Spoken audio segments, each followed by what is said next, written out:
Muy buenas tardes, sean todos y todas bienvenidos y bienvenidas a esta sesión del curso de Física General 2. Y el día de hoy pues vamos a trabajar con nuestro capítulo 28 que son fuentes de campo magnético. Básicamente lo que queremos saber es, bueno, pues cómo se produce el campo magnético cuando hay partículas con carga en movimiento, ¿verdad? Además de describir ese campo magnético, calcular, por supuesto, el campo magnético en alambres largos y rectos, ¿verdad? Eh, Explicar cómo calcular los campos magnéticos generados en los alambres que están portadores de corrientes que son doblados o que ya no son rectos, ¿ok? Entender básicamente lo que es la ley de Ampère y la relación de la ley de Ampère con los campos magnéticos y pues calcular a través de la ley de Ampère el campo magnético de distribuciones simétricas de corriente. Ok, básicamente, bueno, anteriormente habíamos estado hablando en nuestro capítulo 27 cómo las fuerzas ejercidas sobre cargas en movimiento y sobre conductores transportaban corriente en un campo magnético. Ok, no nos habíamos preocupado en ningún momento justamente por cómo era que aparecía el campo magnético ahí, ¿verdad? O sea, simplemente lo dimos como un hecho, era como una situación mágica, pero justamente ahora en este capítulo vamos a estudiar cómo es que se crean los campos magnéticos. Ya habíamos hablado un poco de los imanes y de las corrientes eléctricas, ¿verdad? Y cómo estas crean campos magnéticos. Pero en este capítulo justamente vamos a estudiar en detalle esas fuentes de campo magnético, ¿ok? Hasta el momento sabemos que una carga crea un campo magnético y que éste ejerce una fuerza sobre la carga. ¿Ok? Pero un campo magnético va a ejercer una fuerza sobre la carga solo si la carga está en movimiento. ¿Ok? Entonces, a partir de esta situación, ¿verdad? Debemos de plantearnos o replantearnos si es verdad que una carga crea un campo magnético solo cuando está en movimiento. ¿Ok? Eh, el análisis que vamos a hacer va a comenzar justamente con el campo magnético creado solo por una carga puntual en movimiento y nos va a servir para determinar el campo creado por un segmento pequeño de un conductor que transporta corriente. ¿Ok? Una vez que nosotros comprendemos esa situación, es posible entonces encontrar el campo magnético producido por un conductor de cualquier otra manera. Cuando estudiamos la ley de Ampère, vamos entonces a entender justamente la relación que hay entre la ley de Ampère y el campo magnético. Para este capítulo nos toca abarcar justamente pues desde la sección 28.1 hasta la sección 28.7 y pues vamos a arrancar justamente con la sección 28.1 que es campo magnético de una carga en movimiento. ¿Ok? Entonces, vamos a empezar por lo fundamental, lo esencial, ¿ok? Lo primero es que el campo magnético de una carga puntual, que vamos a llamar Q, se mueve con velocidad constante, ¿ok? En las aplicaciones prácticas que hemos estudiado anteriormente, como las del solenoide, ¿ok? O como los solenoides que hemos visto anteriormente en los capítulos anteriores también, los campos magnéticos son básicamente producto de un montón de partículas que se van a desplazar con carga en una corriente, ¿ok? Pero es muy importante empezar por la idea más básica, ¿verdad? Que es justamente una única carga que produce un campo magnético, ¿ok? Eh, Igual que lo hicimos anteriormente, en el capítulo 21, cuando estuvimos hablando de los campos eléctricos, vamos a llamar punto fuente a la ubicación de la carga en movimiento en un instante dado y punto del campo al punto P donde queremos calcular básicamente el campo. En la sección anterior del capítulo 21, en la sección 4 del capítulo 21, estuvimos estudiando que en un punto de campo situado a una distancia R, una carga puntual Q, la magnitud del campo eléctrico generado por la carga era proporcional a la magnitud de la carga y obviamente era proporcional al inverso del radio al cuadrado. Y por lo tanto, la dirección del campo para cuando la partícula era positiva estaba a lo largo de la línea que unía el punto fuente con el punto de campo.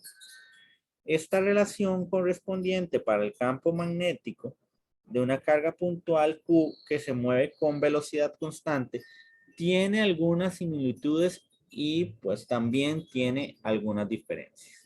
¿Ok?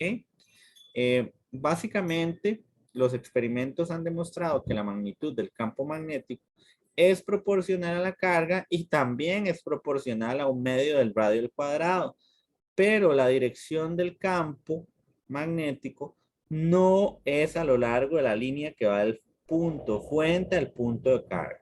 ¿Ok?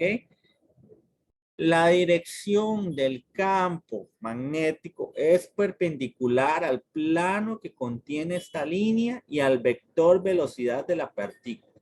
Ok, si nosotros lo vemos aquí, justamente, para acá,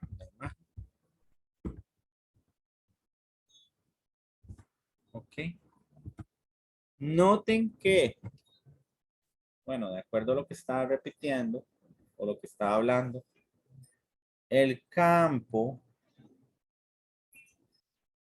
okay, el campo para nosotros va a ser perpendicular a la velocidad. ¿Ok? Y la magnitud del campo, obviamente, también va a ser proporcional a la rapidez de la partícula y al seno del zeta, ¿ok? O de phi, como lo queramos llamar.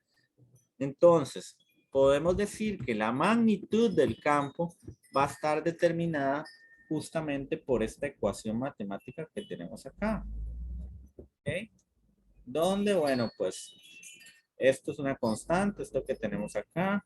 Esto es la carga, donde solamente nos importa la magnitud. ¿Ok? Y bueno, pues el radio que también es proporcional y la velocidad que también es proporcional. Muy importante, bueno, pues recordarles que pues esta expresión, como ya les había dicho, es una constante de proporcionalidad y se lee pues básicamente, esto de acá se lee como mu sub 0, ¿verdad? Y por lo tanto, pues es muy similar la ecuación de la magnitud del campo a la ecuación del campo eléctrico, ¿ok? O a la ley de Coulomb, básicamente. Hasta aquí estamos claros.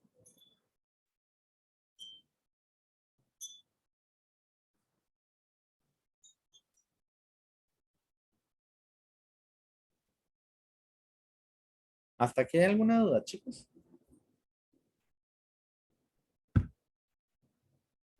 Profe, básicamente el campo magnético es una propiedad de las partículas en movimiento, ¿no? Eh, Básicamente, el campo, sí, para que haya campo magnético, tiene que haber movimiento de las partículas.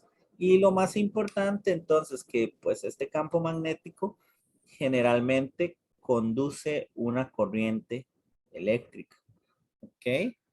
Y pues en este caso, si lo vemos desde esa perspectiva, ¿verdad? Efectivamente, para que exista campo, de momento vamos a tener esa idea, ¿ok? De que necesitamos movimiento en las partículas.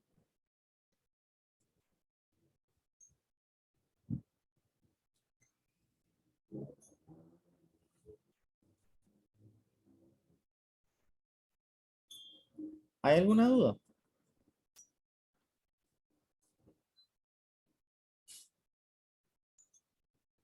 No,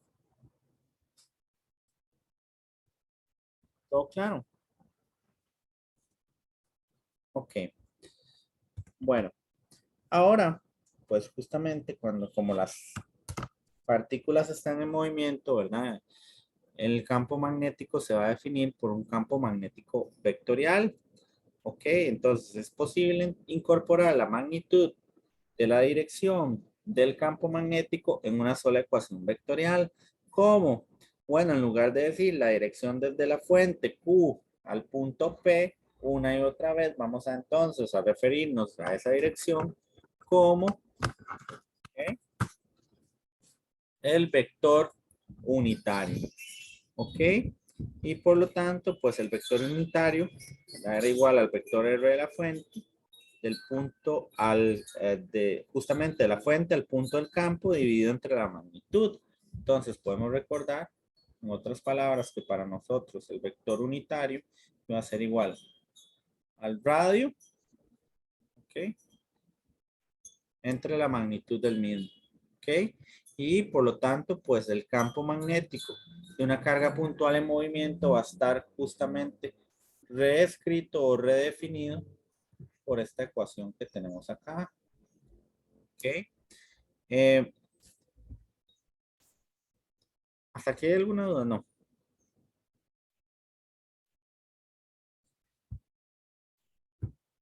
Ok, en esta imagen que tenemos acá nuevamente, lo que vemos es la relación que hay entre el vector unitario, la partícula P o el punto P, ¿verdad? Y también el campo magnético en varios puntos de la carga, ¿verdad?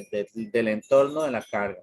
En todos los puntos a lo largo de la línea que pasa por la carga y sea paralela a la velocidad, justamente pues el campo va a ser igual a cero, ¿verdad? Porque el seno de phi o el seno de zeta es igual a cero en todos ellos.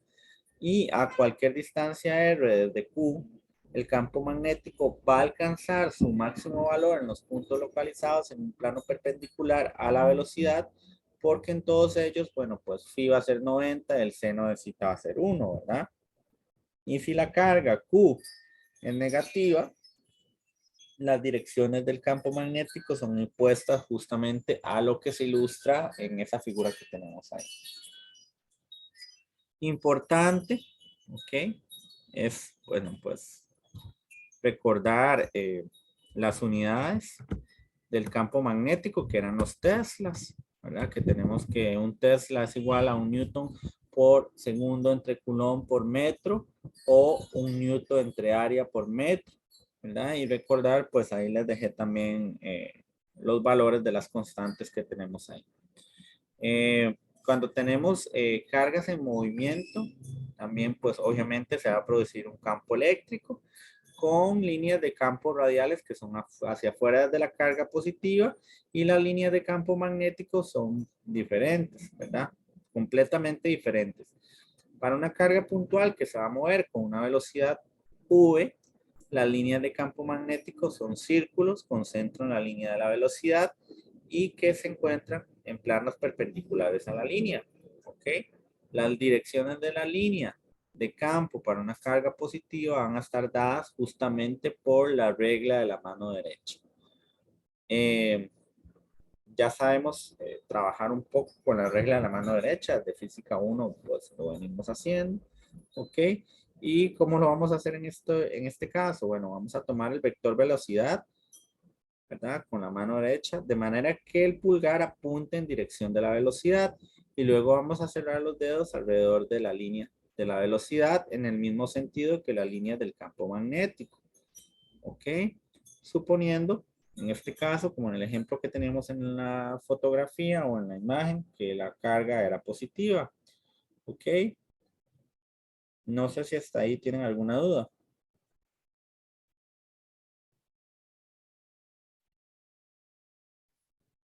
Profe, la C que aparece ahí es de velocidad de la luz. En las constantes. ¿Sí? ¿O Ajá. no? Sí. Sí. Ok. Ok. Eh, ¿Alguna duda hasta acá? ¿Algún comentario hasta acá?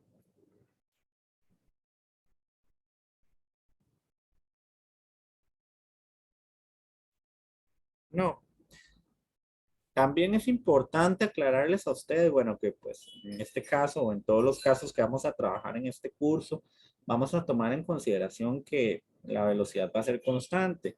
Si la partícula que tenemos ahí y la carga que tenemos ahí acelera o acelerara, pues justamente sería muchísimo más complejo el análisis y pues para nuestros fines no vamos a necesitar pues esos análisis tan complejos. ¿Ok?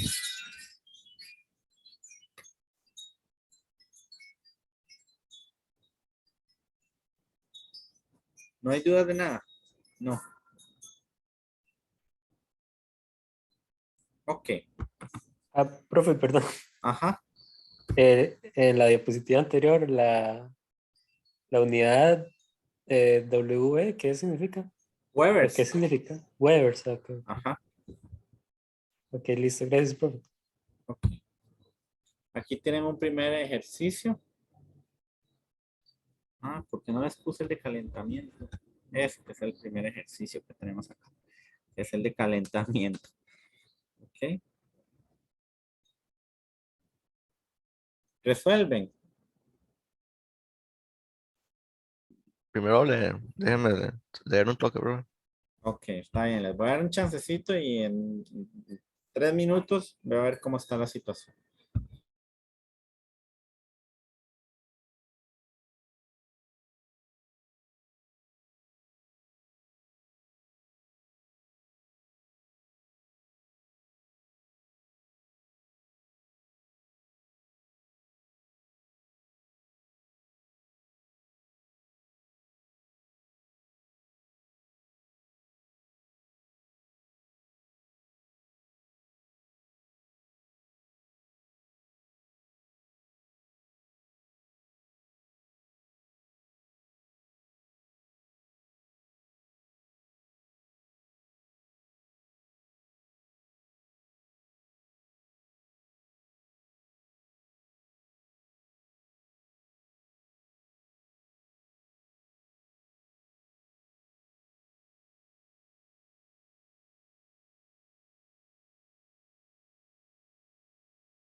Sí, no, profe, mejor guíenos.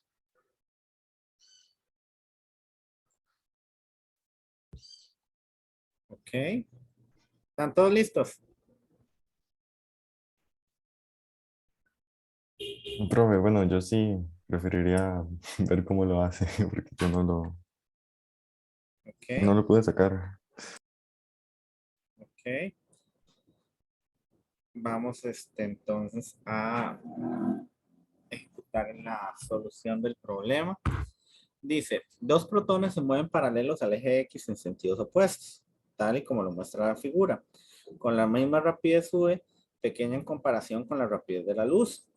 En el instante que se ilustra, calcule las fuerzas eléctricas y magnéticas sobre el protón de la parte superior y determine la razón de sus magnitudes.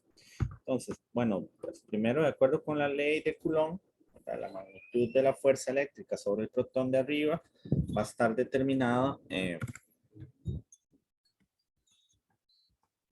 por la siguiente relación. Que decía, bueno, la fuerza eléctrica era igual a 1 sobre 4pi por epsilon sub 0 por la carga al cuadrado entre el radio al cuadrado. ¿Ok? En este caso, pues las fuerzas son de repulsión y la fuerza sobre el protón superior es vertical hacia arriba, ¿verdad? O sea, va en la dirección Y positivo, ¿verdad? La velocidad del protón de abajo es básicamente V es igual a V en dirección a X y según la regla de la mano derecha, ¿verdad? Para el producto cruz de la velocidad por el radio, perdón, por el vector unitario R, el campo magnético, justamente debido al protón inferior en la posición del protón superior, va a estar en la dirección Z, o Z positivo. ¿Ok? La ecuación del campo va a estar determinada entonces para nosotros. Campo magnético es mu sub 0 por la carga, por la velocidad en I, por J. Ok. Vamos ahora a entre 4pi por R al cuadrado. Ok.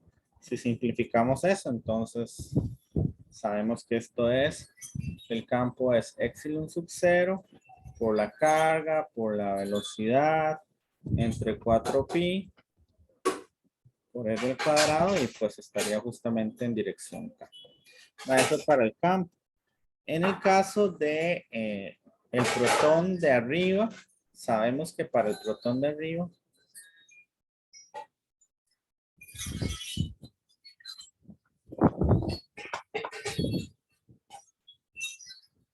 bueno, para el protón de arriba se va a mover, pues según la imagen, ok, hacia el sentido opuesto porque es repulsión y por lo tanto en este caso la velocidad estaría en X negativo, ¿verdad?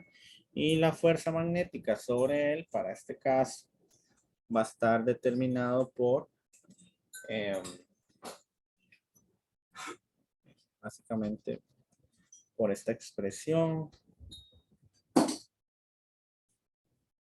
que es una carga por la velocidad en sentido contrario por el producto cruz del campo y por lo tanto, bueno, pues esa fuerza magnética sería la carga eh, en velocidad en dirección contraria por mu sub 0 por la carga, por la velocidad, por 4pi, por R al cuadrado en dirección K. Ok, entonces ahora sabemos que la fuerza magnética va a ser igual a mu sub 0 por la carga al cuadrado por la velocidad al cuadrado entre 4pi por el radio al cuadrado, y entonces como es I por K, ¿verdad? La dirección de la fuerza estaría en J. Ok, y entonces a partir de estas expresiones sabemos que justamente, borrar esto, sabemos que justamente la interacción magnética en esta situación, bueno, pues es de repulsión, y que la razón de las magnitudes en las fuerzas va a estar representada por lo que acabamos de calcular. Entonces podemos decir con toda certeza que eso sería la fuerza magnética entre la fuerza eléctrica, que es una proporcionalidad nada más, y esto sería mu sub 0 por la carga al cuadrado por la velocidad al cuadrado, ok, entre 4pi por r al cuadrado, y esto es igual, perdón, entre la carga al cuadrado, si no me equivoco, ajá, la carga al cuadrado entre 4pi por epsilon sub 0 por r al cuadrado. Ok, de otra forma, entonces decimos que la fuerza o la relación entre la fuerza del campo magnético y la fuerza eléctrica es básicamente epsilon sub 0 por mu sub 0 por la velocidad al cuadrado. Esa sería la relación. Y sabemos entonces también que, bueno, tenemos por aquí, yo les había anotado esta relación, ¿verdad? Que dice que c al cuadrado es igual a 1 sobre epsilon sub 0 entre mu sub 0, y entonces eso sería justamente c al cuadrado es igual a c al cuadrado es igual a 1 sobre epsilon sub 0 mu sub 0, y por lo tanto entonces a partir de esta expresión, ¿ok?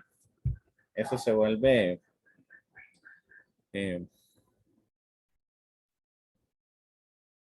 esta expresión se vuelve que la fuerza del campo entre la fuerza eléctrica es igual, en otras palabras, a la velocidad al cuadrado entre c al cuadrado. Y esa sería la relación o la proporción entre la rapidez y la velocidad, ¿verdad? Noten que cuando U es muy pequeña en comparación con la rapidez de la luz, ¿verdad? La fuerza magnética es muchísimo menor que la fuerza eléctrica. ¿Okay? No sé si hay alguna duda hasta ahí o algún comentario.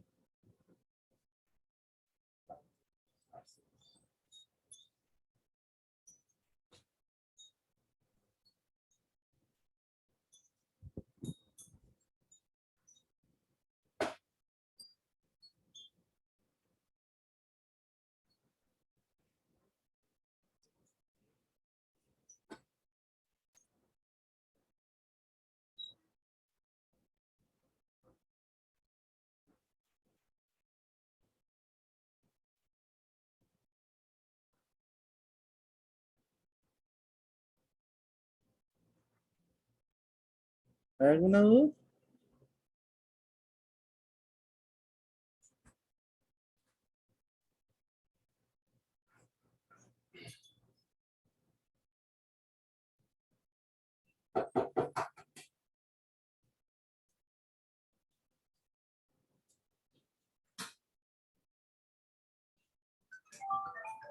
¿No?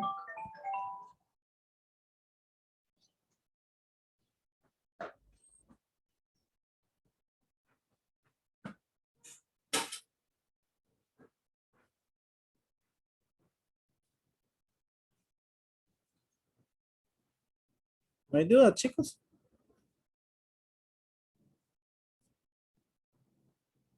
Un momento, profe. Ok, Parece. ok. Vamos entonces a nuestra sección 28.2, que es campo magnético de un elemento de corriente. Ok. Esto es súper fácil. Ok. Al igual que cuando habíamos visto en las fuerzas y que vimos en el campo eléctrico, hay un principio de superposición de campos magnéticos. ¿Ok? Esto quiere decir que entonces el campo magnético total generado por varias cargas en movimiento es la suma vectorial de los campos generados por las cargas individuales. O sea que cuando hay una partícula, pues muy fácil, nada más calculamos su campo magnético tal cual. Y cuando hay varias es simplemente calcular pues ese campo magnético que genera cada una de las partículas y a partir de eso pues entonces hacer la suma de cada uno de los campos magnéticos. ¿Ok? Vamos a comenzar con el cálculo del campo magnético generado por un pequeño segmento diferencial de longitud de un conductor que transporta corriente, ¿ok? Tal y como lo podemos ver ahí, justamente en esta imagen, la imagen que tenemos a la derecha, ¿ok? Vamos a empezar por ahí, ¿ok? Si nosotros entonces comenzamos a analizar solamente un segmento diferencial de la longitud, entonces el volumen del segmento es justamente el área por el diferencial de longitud, ¿verdad? Si hay n cantidad de partículas cargadas en movimiento por unidad de volumen, cada una con una carga Q, ¿verdad? La carga total del diferencial de carga que se mueve en el segmento va a estar determinada por esta expresión matemática que tenemos acá, a nuestra izquierda. O sea que el diferencial de carga va a estar determinado por el número de partículas, por la carga, por el área y por el diferencial de longitud de ese segmento por el cual se transportan las partículas. Las cargas en movimiento en ese segmento van a ser equivalentes a una única carga o una sola carga diferencial de carga que viaja con una velocidad igual a la velocidad de deriva. ¿Ok? Nosotros vamos a expresar o vamos a decir que justamente, bueno, la velocidad de deriva la podemos representar con esa simbología. ¿Ok? Los campos magnéticos, debidos a los movimientos al azar de las cargas, en promedio se cancelarían en cada punto. Sí, entonces, recordamos la ecuación que con la que habíamos trabajado anteriormente, en la diapositiva anterior. Ok, la magnitud del campo magnético resultante debido al diferencial del campo magnético en cualquier punto del campo P va a estar determinado o lo podemos reescribir tal y como lo evidenciamos acá, ¿verdad? Anteriormente teníamos, bueno, que mu sub 0, ¿ok? Recuerdan que era, entonces esto era mu sub 0 por la carga, por la velocidad, por el sen de zeta, por la carga, por la velocidad, por el vector unitario R, entre 4pi por R al cuadrado. Ahora, como hay más cargas, entonces debemos de agregar el número de cargas y como estamos trabajando también con la velocidad de deriva, pues debemos de especificar que esa velocidad es una velocidad de deriva constante y que pues vamos a trabajar en lugar de hablar de volumen, vamos a expresarlo como toda esta expresión que tenemos aquí, que es el área por el diferencial de la longitud por el seno de zeta entre 4pi por r al cuadrado. ¿Ok? Si ustedes recuerdan, ¿ok? El número de partículas, ¿ok? Por la carga, por la velocidad de deriva, ¿ok? Por el área, era justamente lo que nosotros llamábamos la corriente. ¿Ok? O sea, podemos volver a reescribir esta expresión y decir que el diferencial del campo magnético es igual a mu sub 0 por la corriente por el diferencial de longitud por el seno de zeta entre 4pi por r al cuadrado. ¿Ok? Entonces, es importante también entonces darle a este diferencial del campo la dirección. Nuevamente, entonces recordamos que le vamos a dar, ¿ok? Justamente esa dirección mediante el vector unitario. ¿Ok? O sea, entonces volvemos a escribir esto con nuestro amigo el vector unitario R. ¿Ok? Estas ecuaciones que ustedes ven ahí, la ecuación justamente esta de acá,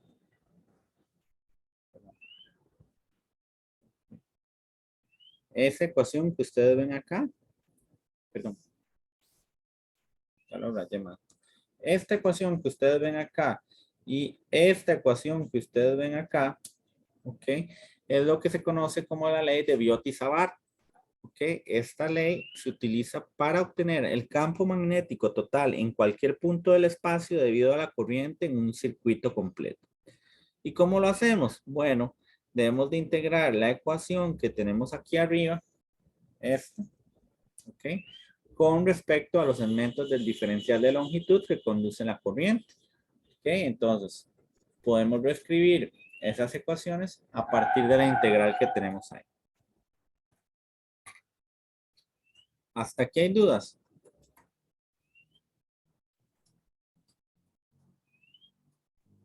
No, o sí.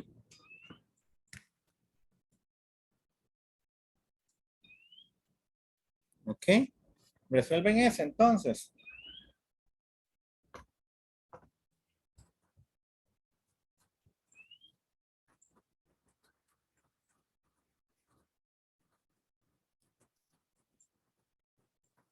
¿Están ahí, chicos? Sí.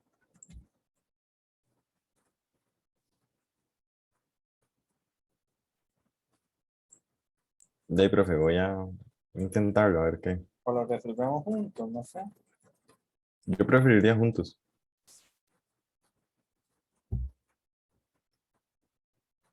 ¿Y los demás? Sí, profe, creo que igual.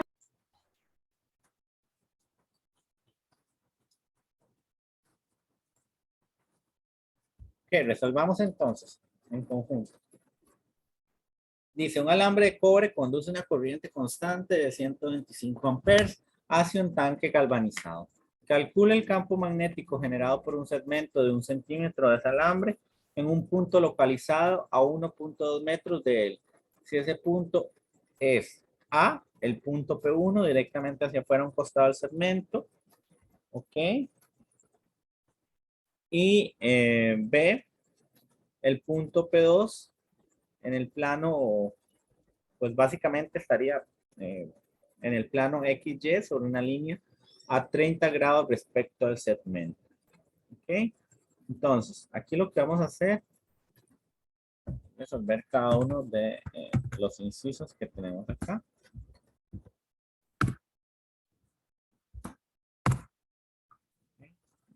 Entonces, de acuerdo con la imagen, ¿ok? Para el punto P1, ¿verdad? El vector unitario va a estar justamente en J o en Y positivo, como lo quieran ver. Y por lo tanto, bueno, voy a anotarlo por aquí. P1 es igual a R, que es igual a J. Por lo que entonces, para nosotros, el campo para ese punto va a estar determinado por mu sub 0, por la corriente, por el diferencial de longitud, ¿ok? Por el vector unitario R,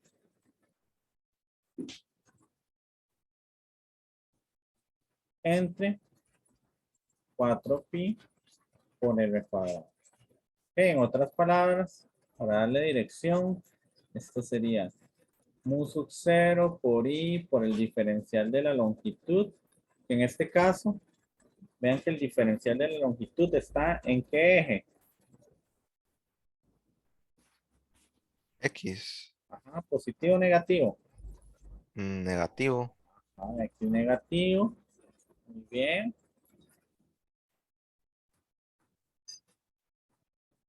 Por pues, nuestro vector J entre 4pi por R cuadrado. En otras palabras, esto estaría siendo ¿Ok? Estaría menos I por J es menos K. En otras palabras, esto es menos mu por I por el diferencial de la longitud entre 4pi por el cuadrado por K. Ok, entonces, para nosotros, esto sería igual mu sub 0, ¿verdad? Que son 10 a la menos 7 teslas por metro entre amperes.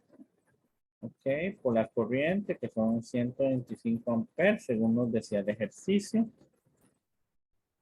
Por la longitud o el diferencial de longitud del cable, que eso es 1 por 10 a la menos 2. Perdón, al cuadrado. Estoy inventando. Entre el radio, que es 1.2 metros. Y esto sí va al cuadrado. ¿Cuánto da ese valor? Ah, y en K, por supuesto. ¿Cuánto da ese valor?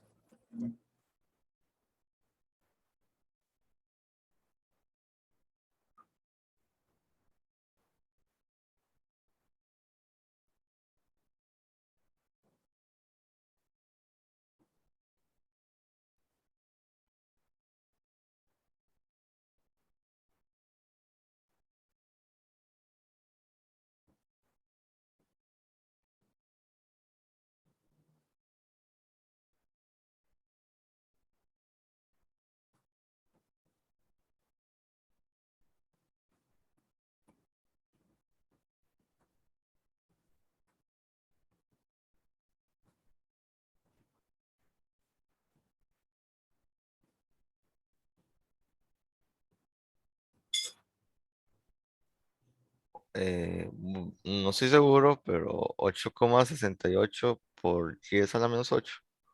A mí me dio igual. Sí, exactamente. Esto es 8,68 por 10 a la menos 8. ¿Qué unidades?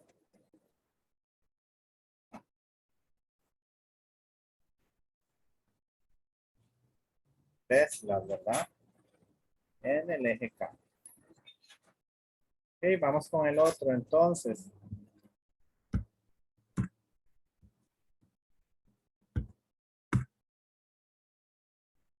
El otro, bueno, en este caso sería el campo, que es igual a mu sub 0 por la corriente, por el diferencial de longitud, por el vector unitario R, entre 4pi por R al cuadrado. Entonces esto es igual ahora a mu sub 0 por la corriente, por el diferencial de longitud, que en este caso, bueno, también va en X negativo, por menos el coseno de 30 grados, en este caso en I, ¿verdad? Más el seno de 30 grados en J entre 4pi por R al cuadrado. Este de acá, recordando que este de acá, bueno, pues es la dirección de mi vector R. ¿Verdad? Entonces esto sería nuevamente para nosotros el campo es mu sub 0 por I por el diferencial de longitud por el seno de 30 de 4pi por el cuadrado por K. ¿Okay? Entonces, ¿qué sería? ¿Okay? 10 negativo también, menos 10 a la menos 7 termos por metro de área por 125 amperes por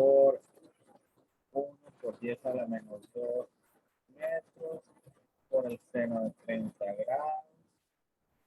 Acá.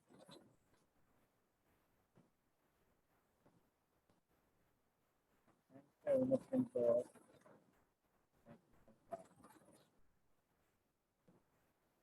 ¿Cuánto es el valor del campo entonces?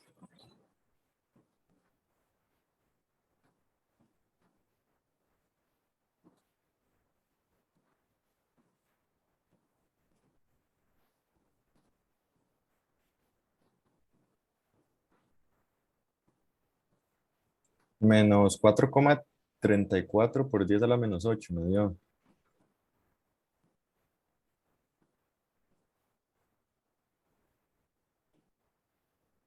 ¿Y a los demás?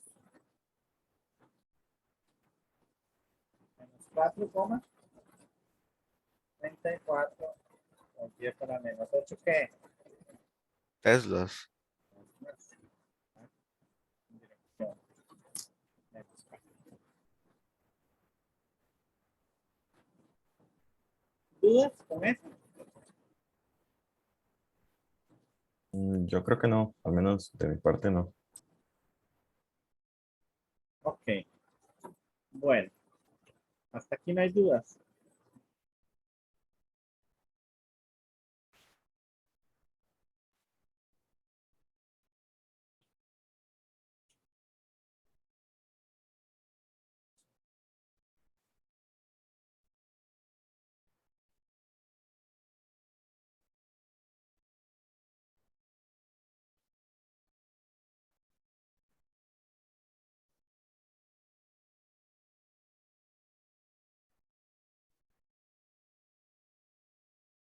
No hay dudas. Nadie, nada. Se me murieron. ¿Qué pasó con ustedes?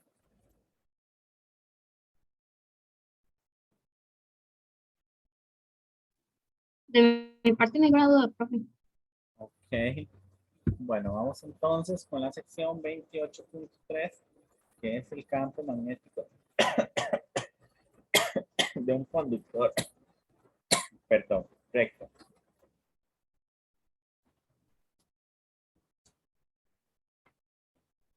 Ok.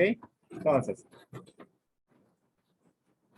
para estas secciones necesitamos comenzar a utilizar la ley de Biot y Savart, ¿no? Para calcular el campo magnético producido por un conductor recto que conduce corriente. ¿Okay?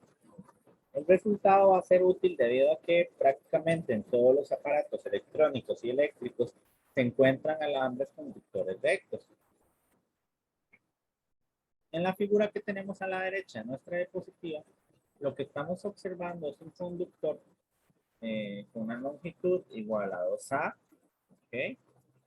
Una longitud igual a 2A que conduce una corriente y a partir de esto vamos a calcular el campo magnético en un punto a una distancia X, ¿ok? Del conductor sobre la bisectriz perpendicular. Primero entonces, pues lo que se hace es utilizar la ley de Biot y Savart para obtener el campo, ¿verdad? El diferencial del campo generado por el elemento conductor de longitud, ¿ok? Tal y como se ilustra en la figura que tenemos ahí. Recordemos también, bueno, que en este caso para nosotros, R es esta expresión que tenemos en la figura, ¿ok? Y que el sen de phi es el sen de zeta, y que el sen de phi es el sen de phi menos phi, ¿verdad? Y que eso va a ser igual justamente a X entre la raíz del radio, ¿verdad? Y que por la regla de la mano derecha, el producto vectorial del diferencial de longitud por el vector unitario R indica que la dirección del diferencial del campo magnético es justamente hacia el plano de la figura, perpendicular al plano, y que además las direcciones de los campos magnéticos generados por todos los elementos del conductor son las mismas. ¿Ok? Entonces, cuando nosotros integramos justamente la ecuación que tenemos ahí, lo único que vamos a hacer es sumar las magnitudes de los elementos del diferencial del campo, ¿verdad? Una simplificación significativa de esa expresión podemos decir, en otras palabras, que es justamente esta expresión que tenemos aquí. ¿Ok? Y que si integramos esto por sustitución trigonométrica o usamos las tablas de integrales, podemos encontrar que el campo está determinado por esa expresión que tenemos aquí. ¿Ok? Cuando la longitud del conductor, ¿verdad? En este caso, OSA es muy grande en comparación con su distancia X desde el punto P podemos considerarlo entonces una situación infinitamente larga. Y cuando A es mucho mayor que X, entonces el radio es aproximadamente igual a A. De aquí que entonces A, cuando el límite tiende a cero, es igual justamente, o la expresión del campo se convierte justamente en esto que tenemos aquí, para un conductor muy largo y recto, ¿ok? Que porta corriente. ¿Ok? Justamente,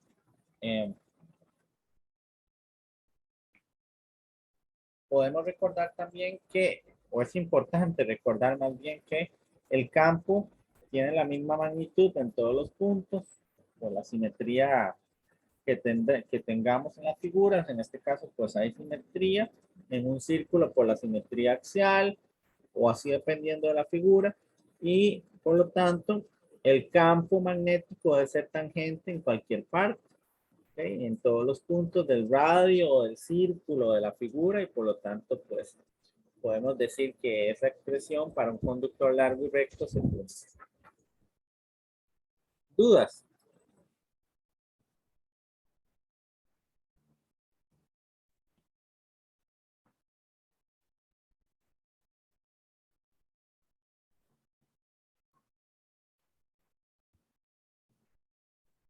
¿Dudas?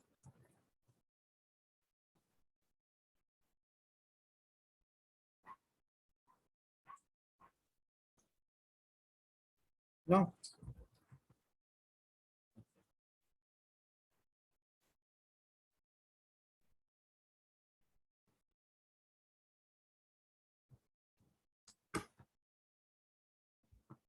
¿Sí? Resuelvan eso. Me olvidé quitarle la respuesta. Resuelvan eso, por favor. Unos minutos y luego intervengo yo.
¿Listos?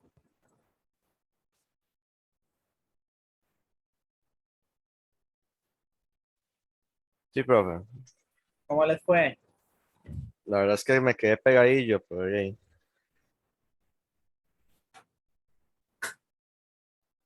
¿Pegado? ¿Por qué?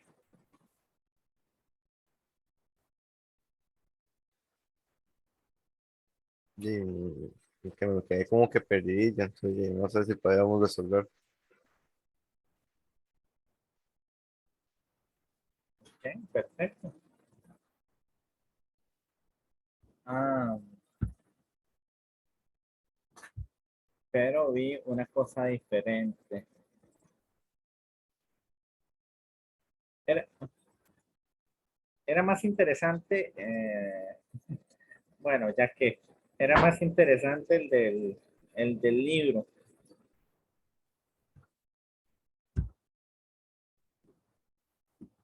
Voy a sacar el del libro un momento, porque me interesa muchísimo más que ese que está ahí.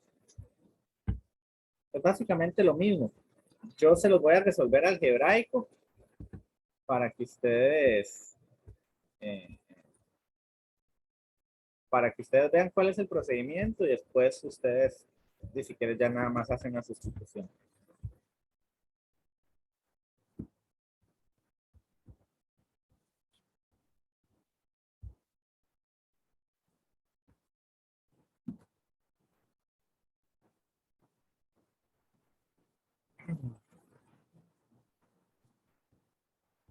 En sus casas llueve mucho. Aquí sí está lloviendo. Y también está lloviendo mucho y estoy sorprendido realmente. Está lloviendo muy fuerte y no sé, siento que en algún momento se me va a ir el techo de la casa. Bueno, al menos en Guapiles es muy común que esté lloviendo por un rato y luego el rato está ya haciendo sol. Yo ayer estuve en Limón y estuvo soleado, lo más bonito. Ok, la figura es, perdón, no me traje la figura.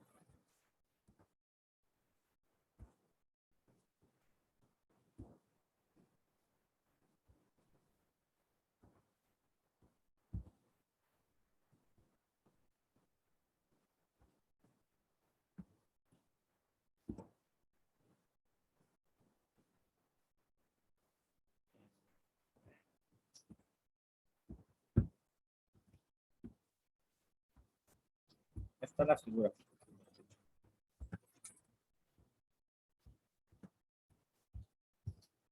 Ok, dice que en la figura la vista de los extremos de dos alambres largos, rectos y paralelos son perpendiculares al plano XY, cada uno de los cuales conduce una corriente I, pero en sentidos opuestos. Calcule el campo en los puntos P1, P2, P3 y busque una expresión del campo en cualquier punto del eje X a la derecha del alambre 2, que esa sería la expresión que ya luego ustedes usarían con el ejercicio de abajo, ¿no? Para averiguar justamente entonces cuál es ese valor.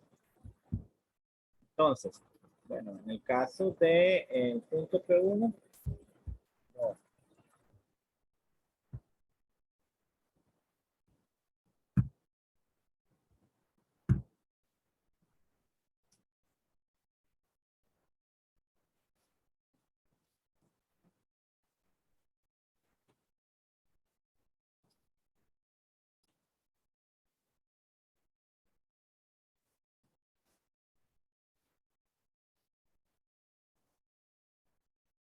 Okay, para el punto P1 está una distancia, está P1 aquí, está, P1 está a una distancia justamente, eh, dice que es básicamente, ok, que P1 básicamente está a una distancia dos veces del alambre 1, ¿sí?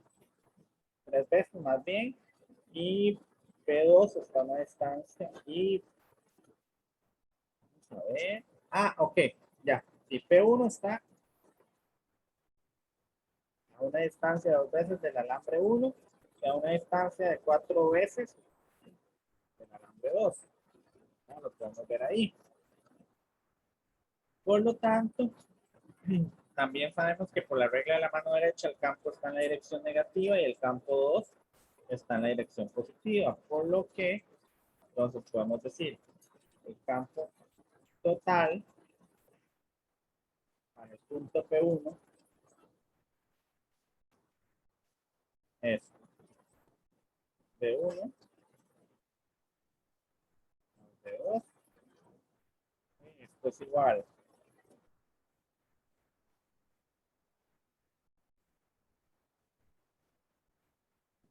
a menos mu sub 0 por I entre 4 pi de J más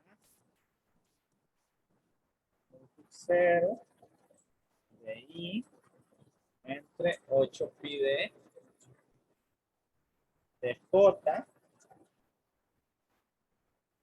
Esto es igual. ¿Cuánto da eso, chicos? Un cuarto más un octavo, ¿cuánto es?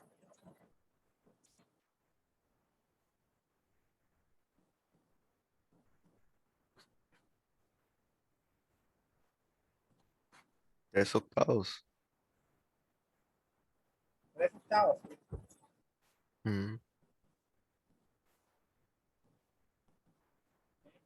Entonces, así que el campo total en este caso, para el punto I, no, es, perdón, un cuarto menos un octavo, ¿cuánto es? Menos un octavo menos un cuarto, ¿cuánto es?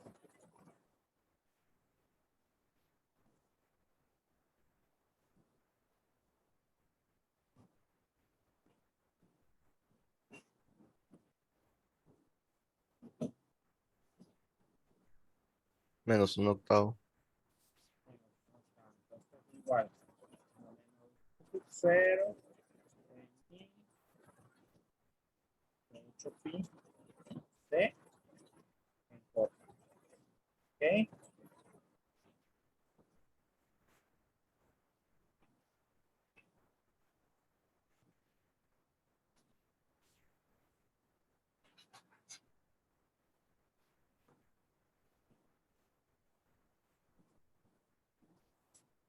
Ok, ahora vamos con el punto 2.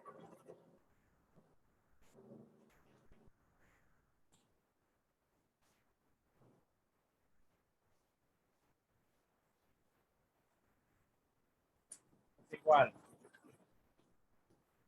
al campo 1 más al campo 2. Y esto sería igual a mu sub 0 por I entre 2 pi de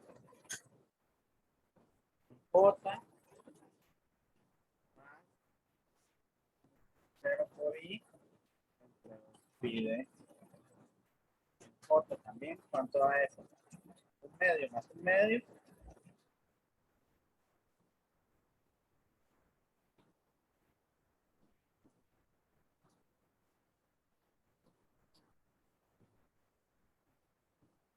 Sería sub 0 I entre pi de un medio más un medio es 1 J. Y para el punto 3,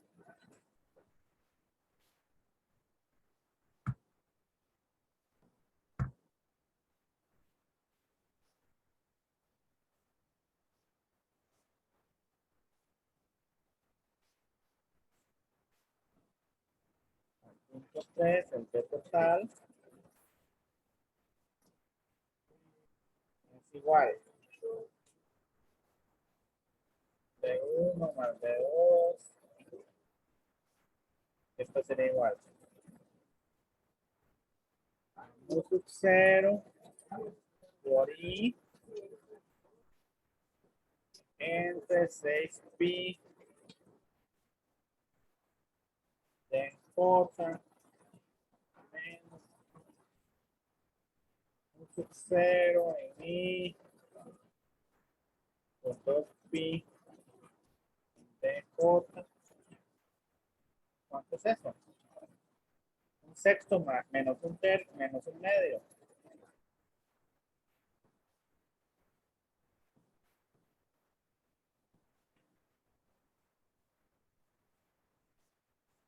Menos un tercio. Menos un tercio. Ok, entonces ¿qué sería? Menos un sub 0 por I entre 3pi de J. Ok, y ahora con respecto a la otra expresión, sobre cualquier punto en el eje X a la derecha del alambre,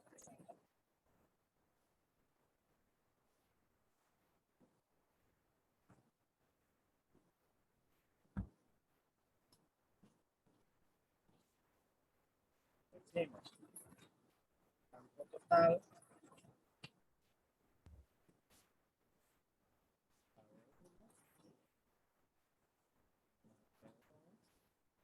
y por lo tanto esto es 0 por I entre 2pi por X más D, baja de multiplicar por la distancia, J menos 0 por I entre 2pi X menos D, J, y por lo tanto esto sería igual a menos mu sub 0 por I por D entre pi por X al cuadrado menos D al cuadrado.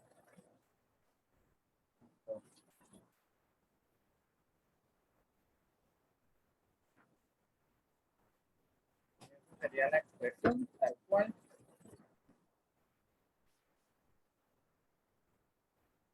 ¿Hasta qué dudas, chicos? Profe, hay algo que no tengo del todo claro. ¿Ah? Cuando entonces nosotros estamos haciendo un análisis de un punto, pero que no está, digamos, que en sí, en la corriente, el coso es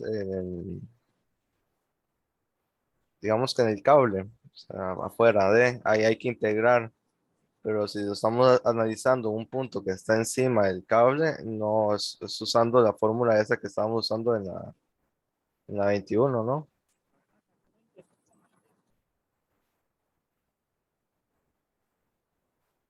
¿Hay alguna duda?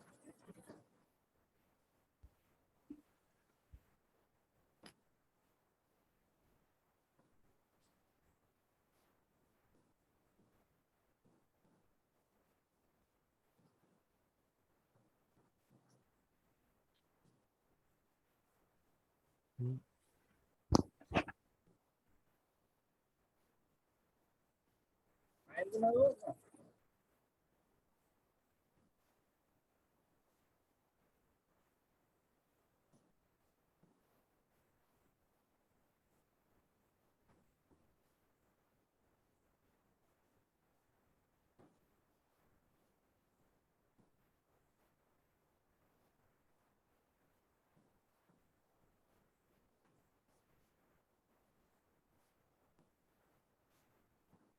¿Hay duda?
Ok, perfecto. Bueno. Digo entonces que no hay duda. Ok. Vamos Profe, ahora. Ajá. no se escuchó la pregunta que le hice. ¿Cuál? Ah, dice aquí, dice, yo ya tengo una duda, ya, pero no sé cuál es. No se escucha. ¿Qué era? No, pero bueno, la cosa es que, profe, no tengo del todo claro. Es cuando uno hace un análisis fuera del cable, ahí sí hay que integrar, ¿no? ¿Sí? ¿Usted me Ah, escuchó? ok, Ah, pero eso si, sí, yo se lo respondí. no se escuchó. Sí, cuando Pero sea, sí, sí, cuando ya nosotros tenemos superficies uniformes o dentro del mismo entorno, podemos hacerlo como la fórmula que usamos con una partícula, digamos, que con una partícula en movimiento, nada más. Esta es la más simple, digamos. ajá, y si es, si es sobre el cable, entonces es la que usamos ahorita, en la 21. Sí, no tanto sobre el cable, sino a lo largo de todo el cable, ¿verdad? Es nuestra palabra clave. O sea, si vamos, como por ejemplo, si antes nosotros decíamos, ¿cuál es la carga eléctrica sobre la superficie o la circunferencia de una partícula? ¿Ok? Ajá, entonces ahí en ese caso sería con la que usamos ahorita. Con la integral, Ah, no, con integral. tendríamos que integrar. Ah, ok.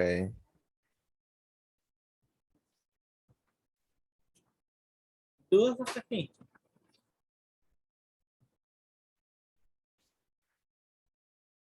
No hay dudas.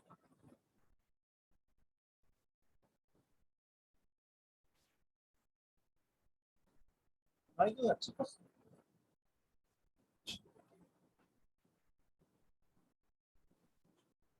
Por el momento eso sería, ¿no, profe? Y bueno, quizás hay una duda que se me generó en un ejercicio anterior, arriba.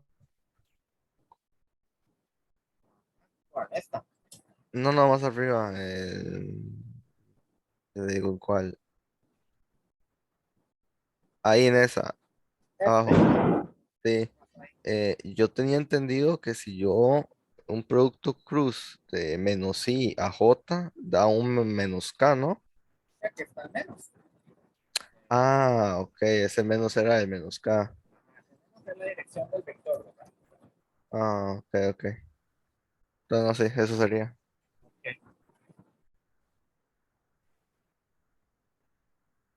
Ok, vamos ahora a la sección 28.4 específicamente, donde vamos a comenzar a hablar de fuerzas entre conductores paralelos. Okay. En la sección anterior, pues se mostró justamente cómo usar el principio de superposición de campos magnéticos para obtener un campo total debido a dos conductores largos portadores de corriente. Otro aspecto importante de la situación que vimos pues, en la sección anterior es que es justamente la fuerza de interacción entre los conductores. ¿Okay? Esta fuerza va a desempeñar un papel importante en muchas situaciones prácticas en las que los alambres portadores de la corriente se hallan uno cerca del otro. En este caso, bueno, la figura que tenemos ahí presenta segmentos de dos conductores largos, rectos y paralelos que están separados por una distancia R, tal y como se muestra ahí en la figura. ¿Okay? Y portan una corriente y prima en el mismo sentido. Cada conductor se encuentra en el campo magnético producido por el otro, por lo que cada uno experimenta una fuerza. En este caso, la figura pues ilustra algunas de las líneas de campo generadas por la corriente en el conductor de la parte inferior. En la ecuación, justamente, estuvimos trabajando aquí, una de las ecuaciones más simples, la ecuación que 0 por I, pi por R. En esta ecuación, el conductor inferior produce un campo que en la posición del conductor de arriba va a tener justamente esa magnitud que está ahí. ¿Ok? Por lo anterior también, pues cuando estuvimos trabajando en el capítulo 27, la fuerza que ejercía el campo sobre una longitud L del conductor superior iba a estar determinado por la expresión donde, bueno, por esta expresión también, expresión donde F es igual, la fuerza es igual a I' por la longitud por el campo magnético. ¿Okay? Donde el vector L está en dirección de la corriente y tenía una magnitud de L, ¿verdad? Como el campo es perpendicular a la longitud del conductor, por lo tanto el vector L y por lo tanto el vector R, ¿verdad? La magnitud de esta fuerza es justamente esta expresión de acá. ¿Okay? Y por lo tanto la fuerza por unidad de longitud podemos representar en esta nueva expresión para dos cables largos conductores paralelos que cortan corriente. ¿Okay? La aplicación de la regla de la mano derecha indica que la fuerza sobre el conductor de arriba está dirigida hacia abajo y la fuerza sobre el conductor de abajo está, pues en este caso, dirigida hacia arriba, ¿verdad? Dado la regla de la mano derecha que tenemos ahí. ¿Hay alguna duda con esto?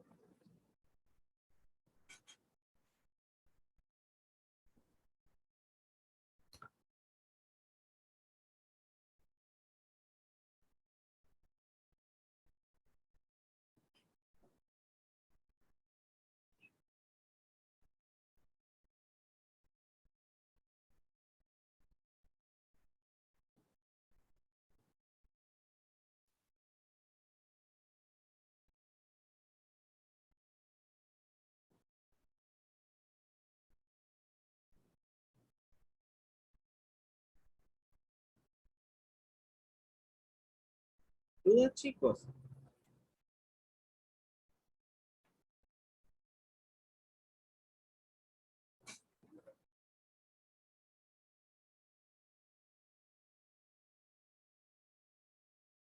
A ver, ¿qué es el chat?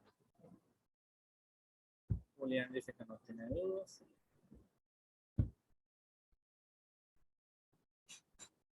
¿Los demás? No, profe, por el momento no.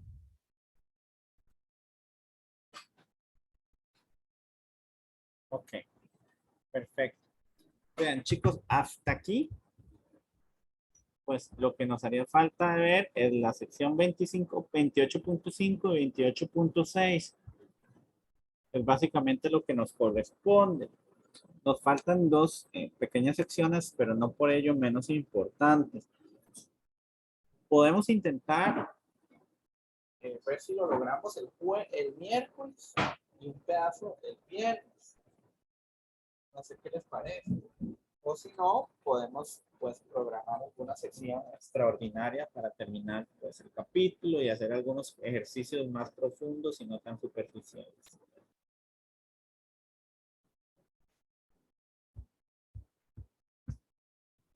No sé qué les parece. Sí, profe, dependería del día que se haga la sesión. Sí, por supuesto, digamos. Podemos intentar el otro miércoles quedarnos hasta las 3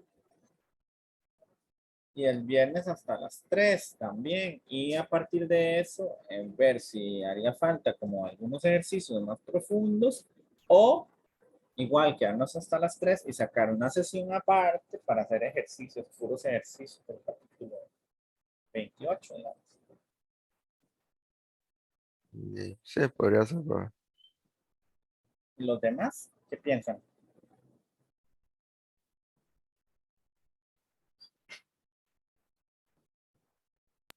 Yo creo que me parece bien también. De acuerdo, para no dejar la sección cortada, porque ya casi termina la sesión y pues, me han indicado también algunos de sus compañeros por el chat privado que tienen clase después de esto, que tienen examen y que tampoco pueden extenderse un poco más. Entonces, pues, dejémoslo hasta acá. Y la próxima sección, pues estaríamos trabajando con la sección 28.5, 28.6 y estaríamos entonces buscando un espacio para resolver ejercicios del capítulo 28 propiamente, en donde haya pues mayor profundidad o un mayor enfoque. No me queda más que pues, desearles un lindo fin de semana, muchísimos éxitos en el quiz 2, por favor, no se estresen ni se frustren, traten de hacer las cosas con calma, tienen tiempo y entonces si tienen alguna duda me preguntan, me consultan y pues por acá estoy yo. Nos vemos y pasen una linda tarde, un lindo fin de semana, compartan con su familia y pues también descansen un poco. Sí, claro, José Andrés, yo me quedo. Ok, profe, ¿no? Muchísimas gracias. Hasta luego. Hasta luego. Hasta luego, profe. Gracias, profe. Hasta luego. Hasta luego.